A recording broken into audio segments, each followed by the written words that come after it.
बादल सा गरजे हम, सावन सा बरसे हम, सूरज सा चमके हम, स्कूल चले हम, स्कूल चले हम।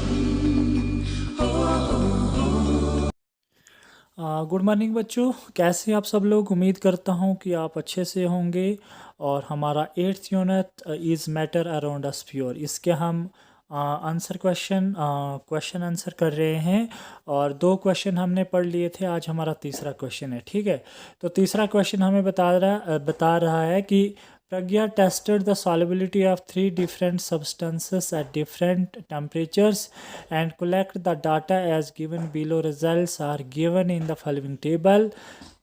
As gram of a substance dissolved in 100 grams of water to form a saturated solution.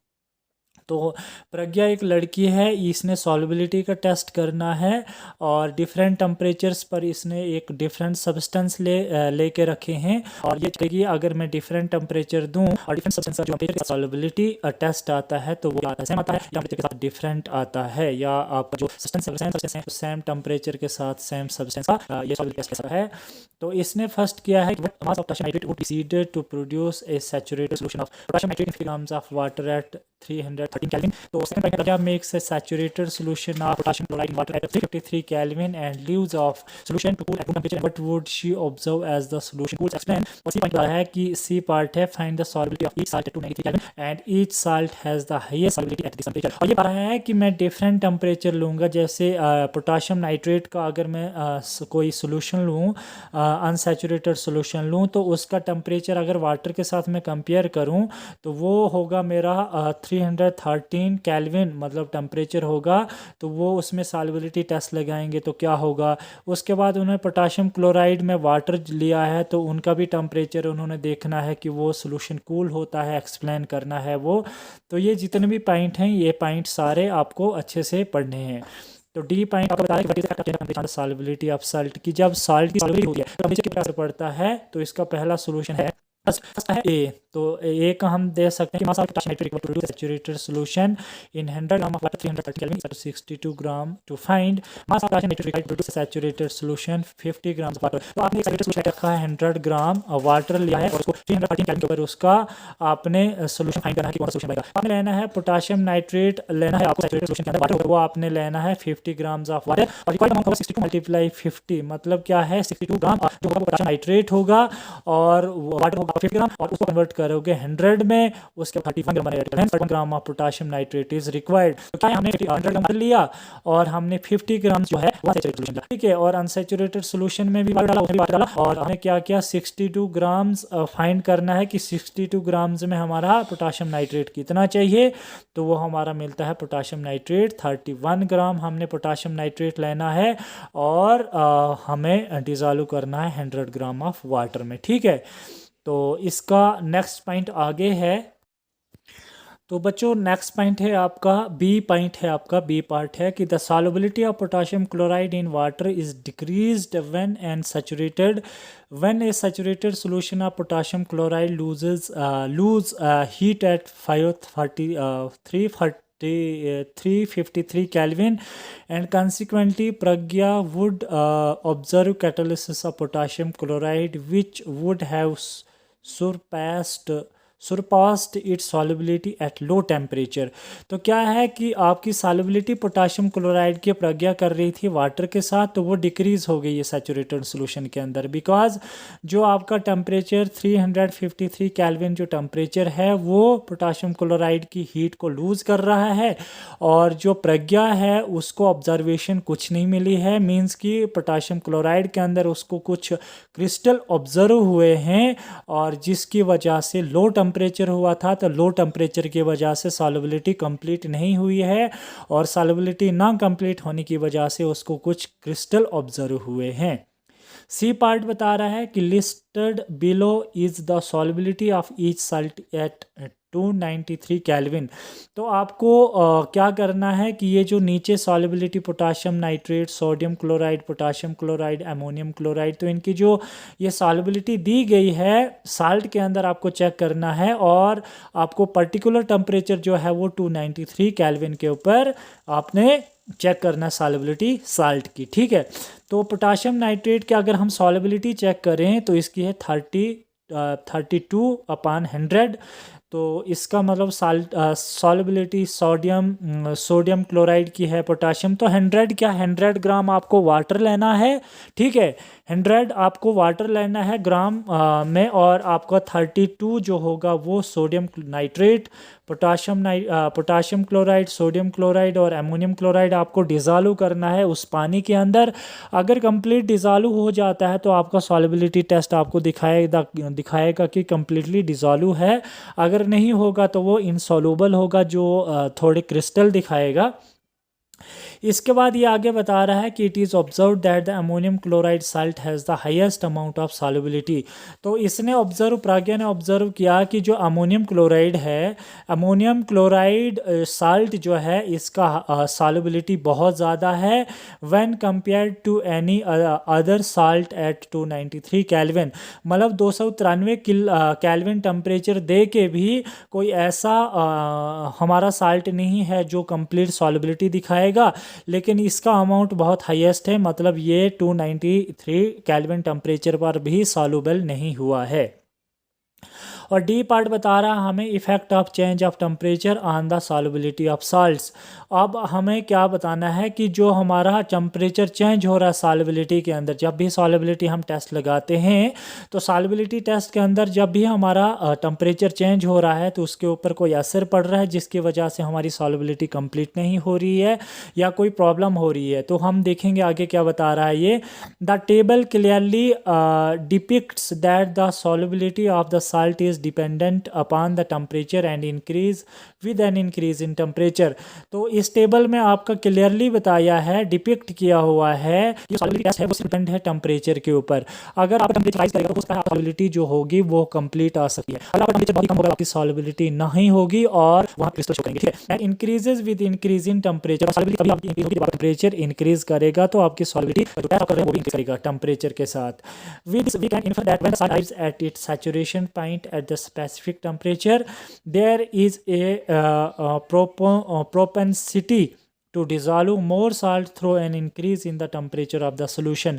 तो ये कहने का मतलब ये है कि जो एक स्पेसिफिक टेम्परेचर, एक ख़ास टेम्परेचर हमें दिया होता है, जैसे 293 आपका 535 या 315 केल्विन टेम्परेचर, जो भी आपका स्पेसिफिक टेम्परेचर स्पेसिफिक सब्सटेंस के लिए दिया गया है, तो उसका अगर सैचुरेशन सोल्यूशन में अगर उसका टेम्परेचर अगर हाई होता है तो हमारा सॉल्युबिलिटी टेस्ट भी हमारा सॉल्युबिलिटी टेस्ट आराम से हमें सॉल्युबिलिटी उस सब्सटेंस का दिखाएगा कि सॉल्युबिलिटी हमारी कंप्लीट है या नहीं है, इनसॉल्युबल है, या हमारे क्रिस्टल तो नहीं बन रहे हैं। अगर क्रिस्टल बन रहे हैं तो मतलब वहाँ पे टेम्परेचर आपका लो है, जिसकी वजह से जो सब्सटेंस है वो कंप्लीटली सॉल्युबल नहीं है और इनसॉल्युबल की वजह से वो क्रिस्टल शो कर रहा है, ठीक है। तो नेक्स्ट हमारा है फोर्थ क्वेश्चन। फोर्थ क्वेश्चन बता रहा है कि explain the following given examples, ठीक है। तो आपको एक्सप्लेन करना है एग्जाम्पल के साथ कि सैचुरेटेड सोल्यूशन क्या होता है, प्योर सब्सटेंस, कोलाइड और सस्पेंशन क्या होता है। तो ये सारी चीज़ें हमने जब हम पढ़ रहे थे तो ये चीज़ें हमने एक एक हमने डिस्कस की हुई है। सस्पेंशन क्या होता है, कोलाइडल सोल्यूशन क्या होता है, सैचुरेटेड सोल्यूशन क्या होता है, प्योर सब्सटेंस कहाँ कहाँ पाया जाता है, तो एक एक चीज़ हमने डिस्कस करके रखी है, ठीक है। तो पहले हम पढ़ेंगे सैचुरेटेड सोल्यूशन के बारे में। सैचुरेटेड सोल्यूशन क्या होता है कि it is that state in a solution at a specific temperature when a solvent is no more soluble without an increase of in the temperature. Example, excess carbon leaves of bubbles from the carbonate water solution saturated with carbon. तो saturated solution वो होता है जहाँ पर आपका हमारा specific temperature अगर increase करता है किसी भी सब्सटेंस के साथ तो हमारा सैचुरेटेड सोल्यूशन मतलब वहाँ पे कंप्लीट होगा। कहने का मतलब यह है कि हमारा जो स्पेसिफिक टेम्परेचर का एक सोल्यूशन के अंदर एक स्पेसिफिक टेम्परेचर दिया जाता है, अगर वो सोल्यूशन एक सॉल्वेंट को बिहेव करता है, मतलब टेम्परेचर के साथ अगर वो सॉल्वेंट बिहेव करता है, इन द लिक्विड फॉर्म में बिहेव करता है, तो वो हमारा सैचुरेटेड सोल्यूशन है। जैसे हमें एग्जांपल दी है एक्सेस ऑफ कार्बन, बबल वगैरह जो ये दिए हैं carbonate water solution saturated with carbon. तो ये अगर हमारा स्पेसिफिक टेम्परेचर के साथ जो सोल्यूशन होगा उसके अंदर हमारा सॉल्वेंट मोर सोलूबल होगा, मतलब हमारा पानी के अंदर जो भी सब्सटेंस अगर जल्दी से टेम्परेचर के साथ डिज़ोल्व हो जाता है तो वो हमारा सैचुरेटेड सोल्यूशन कहलाता है। उसके बाद प्योर सब्सटेंस है, तो a substance is said to be pure when it comprises of only one kind of molecules. Atoms are compounds without adulteration with any other substance or any divergence in the structural arrangement. Example sulfur and diamond. तो हम कह सकते हैं pure substance क्या होता है कि ये substance is said to be, अगर एक सब्सटेंस हमारा प्योर है उसमें किसी चीज़ का मिक्सचर नहीं है तो वो क्या करेगा, वन काइंड ऑफ मॉलिक्यूल, चाहे वो एक मॉलिक्यूल हो, एक एटम हो या एक कंपाउंड हो, अगर वो प्योर होगा तो उसके साथ किसी भी सब्सटेंस को डाइवर्जेंस नहीं होगी। मतलब अगर हम मिक्सचर अगर करवाएंगे दोनों का तो वो क्या होगा, प्योर सब्सटेंस डाइवर्ट हो जाएगा और एक स्ट्रक्चरल अरेंजमेंट, मतलब अलग से उसका एक स्ट्रक्चर बनेगा, एक सॉल्युबिलिटी टेस्ट जो है वो अलग से दिखाएगा कि ये प्योर सब्सटेंस का है और ये इम्प्योर सब्सटेंस का है। ठीक है, तो प्योर सब्सटेंस का जो स्ट्रक्चर है, जो सॉल्युबिलिटी टेस्ट है, तो वो एक हट के होगा, मतलब as compare to other solution, जैसे हम इम्प्योर सब्सटेंस की बात कर रहे हैं। इम्प्योर सब्सटेंस से काफ़ी हटके प्योर सब्सटेंस का स्ट्रक्चर बनेगा, उसकी एक इंडिकेशन बनेगी। कोलाइडल सोल्यूशन क्या है कि colloid is an intermediate between solution and suspension and it has particles of various size and ranges about 2 to 1000 nanometres. तो कोलाइडल और सस्पेंशन पार्टिकल जो होते हैं उनका जो पार्टिकल का जो साइज़ होता है वो होता है 1000 नैनोमीटर से, मतलब 2 से रेंज होता है 2 से 1000 नैनोमीटर के बीच में होता है।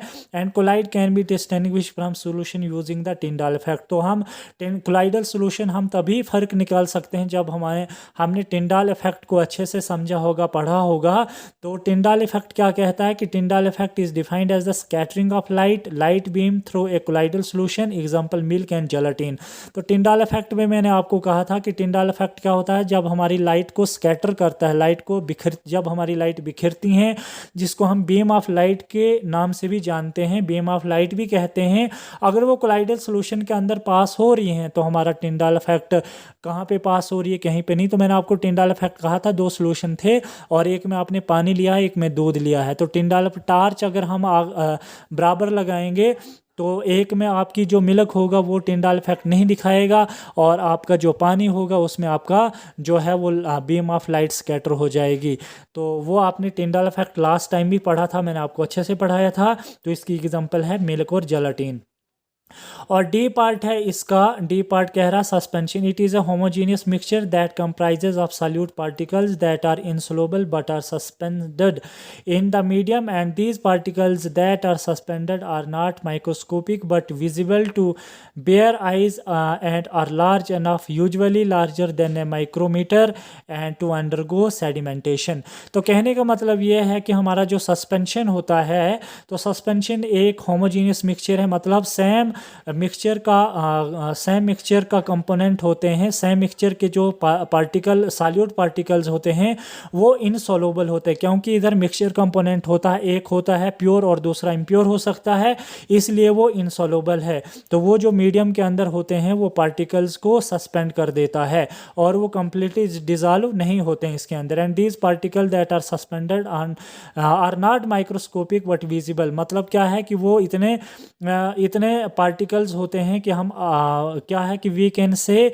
इन द मतलब हम बिल्कुल आसानी के साथ उनको we can easily see that solute particles in the medium. तो हम आराम से उनको देख सकते हैं एक मीडियम के अंदर पार्टिकल्स को, क्योंकि वो सॉल्युबल नहीं होते हैं। ठीक है, तो सभी स्टूडेंट जो होंगे वो इसको अच्छे से पढ़ेंगे और कहीं आपको प्रॉब्लम या दिक्कत होगी तो आप मुझे व्हाट्सएप पर कॉन्टैक्ट करेंगे।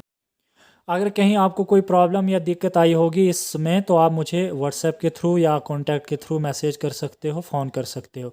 तो सारे बच्चे होमवर्क करेंगे और मुझे मेरे व्हाट्सएप नंबर पर सेंड करेंगे। तब तक के लिए अपना ध्यान रखना। Thank you so much.